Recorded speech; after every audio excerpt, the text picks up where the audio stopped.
a soon-to-be best-selling author on Amazon.com for her memoir, But I Love Him. She is CEO and founder of Unsilent Voices, a nonprofit organization caused on eradicating domestic violence, abuse, and sexual gender-based violence worldwide. She has been on major networks and recently seen on KTLA5. She is trusted, essential assets on millions worldwide, coaching and empowering people who have experienced extreme difficulties and unforeseen circumstances. She is an innovator with a remarkable ability to use her story to help others navigate through their lives. She wrote, produced, and performed a critically acclaimed play to a nearly sold-out audience based on her experience with domestic violence. With much love, honor, and respect, would you please welcome Michelle Jewsbury. Hello, everyone. Hi. Thank you all for coming and for supporting me in this amazing venture and journey. It's been a long process, and I've had a lot of learning and difficulties and obstacles to overcome in order just to be in this room. I want to thank a couple of people. Jessica Lynn Johnson was my director in my solo play, which helped me kind of overcome some of those obstacles to be able to write my book. Kakafreitas right here is my other half, supporting me and mentoring me in what I need, what I want, and just really helping me through life. Douglas Gosney, I can't say enough about you. Life of the Party DJs, thank you very much for your support. Dan Kavanaugh, you are amazing. I really, really appreciate you for being here. And where's Edgar? Edgar, thank you, Edgar Fernandez, for solidifying this location and really making this event awesome. There's a lot of people here I want to thank, but thank you to everyone. What I want to do is tell you a little bit about my journey. I'm going to read a small excerpt of my book, which is a little difficult. So if you haven't read it, please be prepared. Prepare your hearts. It's difficult, it's rough, it's raw, and it's real. What I went through, nobody should ever have to go through. And because where I am now, I'm now able to help hundreds of thousands of people. I run a nonprofit organization. We're in Ghana and Sierra Leone, Nepal, and we're working on expanding here in the LA area with Mark Goldberg's help. Thank you so much. So there's a lot happening, and it's great. So I don't know if everybody here knows my story, but I was in an abusive relationship for roughly 4 years. In those 4 years, I was emotionally, psychologically, physically, sexually abused. And I didn't know how bad it was until I got out of that relationship. And I had to come out, realize where I was, step over certain obstacles to get to where I am today. And I thank God. God is the number one in the whole wide world. Thank God that I'm here to tell my story.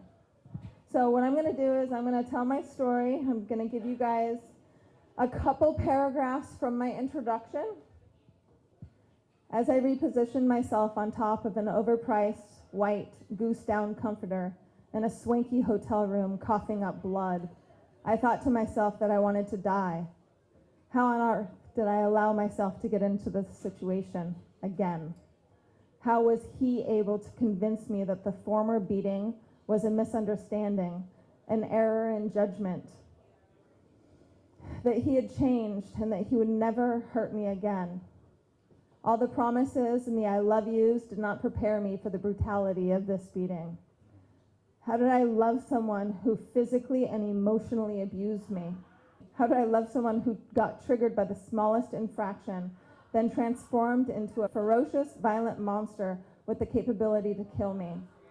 These are questions many domestic violence survivors have often asked themselves. I laid on the bed stoic, dazed, and without movement, in one of the most expensive hotel rooms on the Sunset Strip in Hollywood. I watched what my Prince Charming was going to do next, a mere blow to the face, a violent assault, or strangulation. I was naked, bare, and unprotected.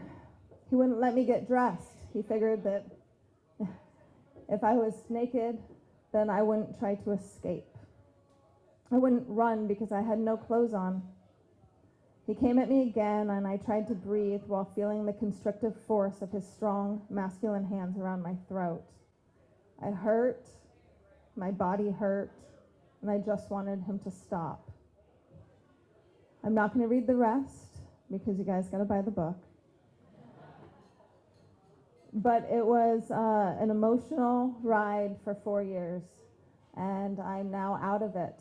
And I now speak publicly all around the world about my experience, and I encourage other people who have gone through domestic violence, or anybody who has known anyone who has gone through domestic violence, to speak up. You can overcome all obstacles that come in front of you. Everybody has something blocking them. And all you have to do is take that step forward, faith in God, and you can overcome. So again, I want to thank you all for joining me. I want to thank you all for your support and for always being there, always. I have information about Unsilenced Voices here on the table. We're in Ghana, Sierra Leone, Nepal, and like I said, coming to LA. I have information about my speaking packages and my coaching packages. I hope to inspire people and encourage people and help them overcome the obstacles that they have in their life. So without further ado, please have fun tonight. It's great to see everybody, and I will be selling and signing books now. It's good because my feet hurt standing in heels. So I'll be sitting here, and if anybody wants to purchase a book or ask me questions about anything, I'll be here. So thank you all very much.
God, you really